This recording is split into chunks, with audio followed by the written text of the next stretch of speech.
What are some other scenarios and settings that are? I imagine that regular Tolkien-esque, as you said, fantasy would be the most popular. Yeah, that's kind of the flagship, I guess, for it. The one it's most known for. That's the origin. The origin. Oh yeah. You know, you also have like modern ones. So there's the Shadowrun universe.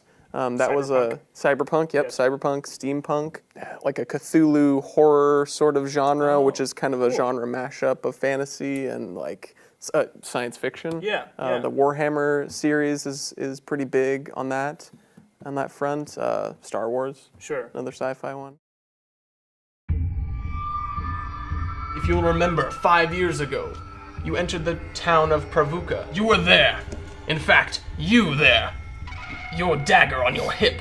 Look at it closely. It bears the insignia, and the doors close with a loud shudder. His skin starts to ripple, and the hair that is visible begins to grow out thicker, and thicker. No matter how many times I see it, it's still impressive. It's always a great time. Yeah. But on a side note, I think that's your cue. You are going to have the first say in what happens in this battle. This battle, yeah. Right. Go forth, Dagmore. Teach this dog a lesson. Well, I would assume that my axe, considering we are a party of lycanthrope hunting monster hunters, it's silver, I would think. Correct? Or do I have some sort of killing blow dagger that I have with me for the... I imagine that your axe is kind of lined in silver. Got it. Especially since we're known lycanthrope hunters. Yes. Yeah. I would assume so. That's our Our lane. bag, yeah. Yes. Oh, yeah. Yes. This is our bag of tricks. Right. Okay, cool. Okay. So what would you like to do? This creature stands kind of before you. And how quickly is he moving around? Is his mobility a big concern? Is he fast? What you know about lycanthropes is that once they initiate that transformation, their physical abilities are greatly increased. Right. Okay. Well, why don't I take a swing at his legs? Okay. So, all right, go ahead and roll Not this one. That's the one. Your This is D20. one? Yep. Okay. And we're going to call the DC for this combat just to be 15. The DC being the target number that he's trying to roll. Right. Yeah, difficulty class. Yes, the target number in order to pass any check. I rolled a 5. Okay. A mighty 5. Excellent. Just a bit off, yeah. All right. A little bit. So yeah, you go in for the swing, a low swipe to take out his legs, and he quickly hops up. In fact, so fast that you don't even see it, and immediately you feel a rake across your face. And he lets out this loud growling sound, and that is going to be 6 points of damage against your health. Ouch.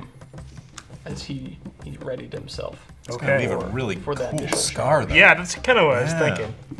And What then might pay off he as well. hunkers down, ready to strike again. So then we're going to go clockwise from there. So that would be to me, yes? Yeah, cool. So then the Baron, he hunkers down and strikes out at you, lunging for your throat. And he will also make a roll. But he does not roll well enough.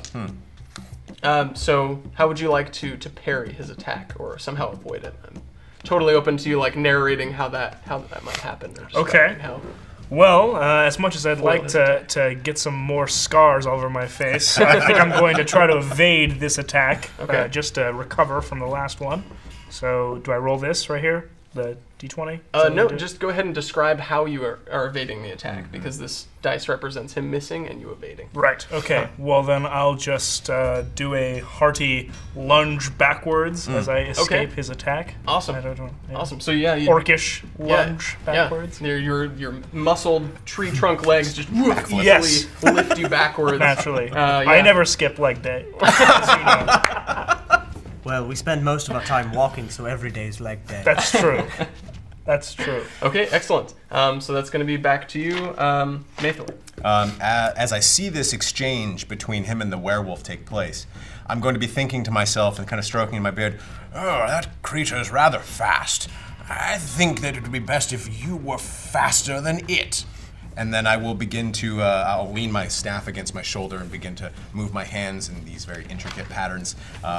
The muttering that's coming from me will kind of be duo or three-toned, like multiple voices stacked upon each other.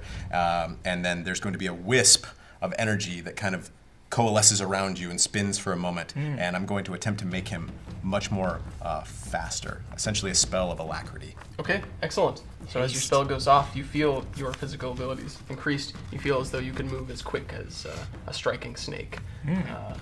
Indeed. So when you make attack rolls, go ahead and roll 2 dice. Okay. That'll be an extra attack for you as you're moving that much faster. 2 of the same, or Yeah. Yeah. the same? 2, and then depending on whether or not you hit with them, then you'll roll damage Okay, Yep. great. for both of them. And go ahead and increase your armor class by 2 as well Okay.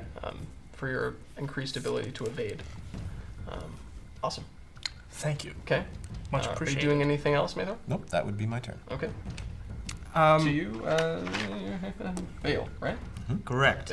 Bale. So I would like to, since Dagmar is probably straight ahead of me, I would like to strafe off a little to the left so Okay. I get a better line of sight on the werewolf, and I'd like to fire a fire arrow at his face. Okay, awesome. Please do. No, that's a natural 1. Ouch. If we all turn our heads, maybe no one will notice that we Yeah, rolled right. well, yeah. So as you quickly and in a well practiced fashion knock your arrow, and is it do you infuse it with magic, or is it Yes, like a that was the intention.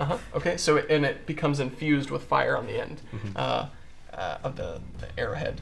As you loose the arrow, though, the werewolf completely sidesteps your attack. In fact, you see it. You see feel its burning gaze on you for a moment as it notices you trying to hit it. It ends up catching the arrow in midair as it sidesteps and cracks it down into the ground, releasing your burst of flame that normally would hit it.